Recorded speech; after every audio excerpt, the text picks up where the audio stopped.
Good morning, and we're going to have a look at the Everest. It's on at Randwick this Saturday. I'm Gary Robinson. If my name was Harry, you wouldn't ask how many R's in my name. But anyway, we're doing this for www.horseracingaustralia.info, and that's where you can go if you want to get more information about how you can subscribe to the ratings. Also, my professional punter's diary, where you can have a look and see any industry news and the like. Okie doke. Let's go through now to my the GTX program I'm using, and we're going to look at these on the basis of the Horse Racing Today selections. That's HR2D, which only costs you $44 a month, which is an excellent rate because it does identify the two main chances in each race. We'll forget about the 2-year-old races, which is there. And just by the way, it is a heavy 8 this morning. That's the latest track rating at Randwick on Thursday morning. However, there is no rain listed for the next 2 or 3 days. The next lot of rain is coming through, allegedly, on Sunday. So we might be lucky and the track might be upgraded to a soft 7 or better. However, I can tell you that this heavy rating does not affect the selection of the top 2 horses because this is based on statistical ability. It also looks at things like the stable, the jockey and all that sort of stuff. So this is a tap highway handicap. We won't worry about that. They're always close features. And you can see here, when we've got our prices, don't take much notice of that. It just gives you an idea of what the overall field looks like. So, you know, we're saying this one's okay, $12.50, that's $13.20. That's not a rating as such. What we're more interested in is purely the ranking. Okie doke, so don't panic about thinking, oh, who's this fool that says, oh, this is a 12 to 1 chance and blah, blah, blah. So we go into the next race, which is the race 3. This is a listed race, and that's the original Allen, which is a time-honoured race. And you can see here what we've ended up with is Christabel and Bubbles and Troubles. They are likely to be the 2 favourites, and we have other chances here. Obviously, I'm So Sweet is a chance as well. Moving on to race 4 now. That's just a benchmark. It's a high-rated race. It's 100. And we've got Kionic, which has had a little bit of a let-up. Before that, had a couple of good wins. And we've also got Goodfella in that race as a chance as well. Remember, these are not the win form ratings. These are the HR2D, which is a separate one based on the overall horse statistics. We do get more winners with these, I have to tell you, but the average price is lower, around the $4 to $4.50, and we virtually win on every second race. Now, if one of the selections is a favourite, as you can see here with Victorium, as you can see, as it's going to be a favourite, the chance of that horse winning is probably about 35% rather than the normal strike rate of favourites, which is just over 30%. We've actually got 2 horses pretty much equal here in Don't Give a Damn and Snitz. Snitz would have a good chance, brought by Mr. Dunn, all the way down from northern New South Wales, where it's pouring like crazy. Okay, moving along to the next race, which is race 6.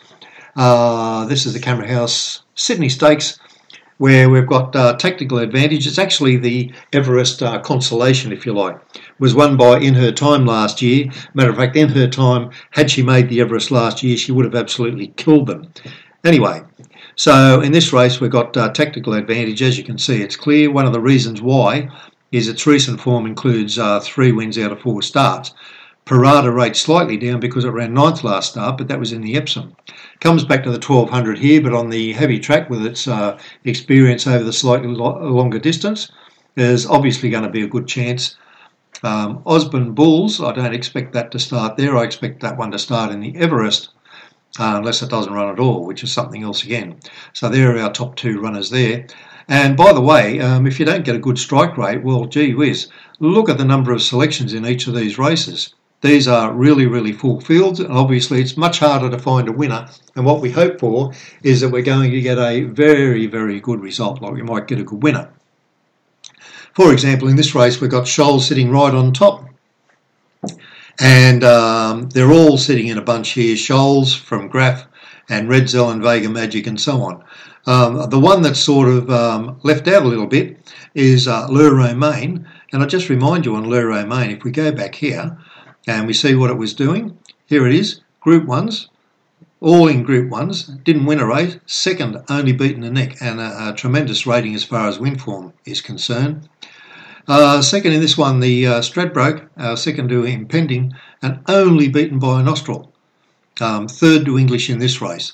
In this one was made to do the bullocking work up front. That won't happen today because there'll be plenty of speed around it, but it has the ability to just keep plugging on, and once it gets round the turn and into the fight, it does fight on like a bulldog, and Randwick is its favourite track. Just happen to know that because I've been following it since its first race. And in race 8 here we can see that Egg Tart really put in a good performance, third last start, coming through. They're the two top horses in this particular race, and no reason not to follow through with those. You'll notice here that it's an 8-year-old now. It fits in on stats and all the rest as third, and then Obeatsum and so on.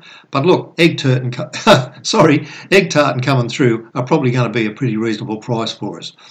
That's the end of the group races, and then we get on to race 9, which is a 2600 St. Leger Stakes. Used to be a really important race.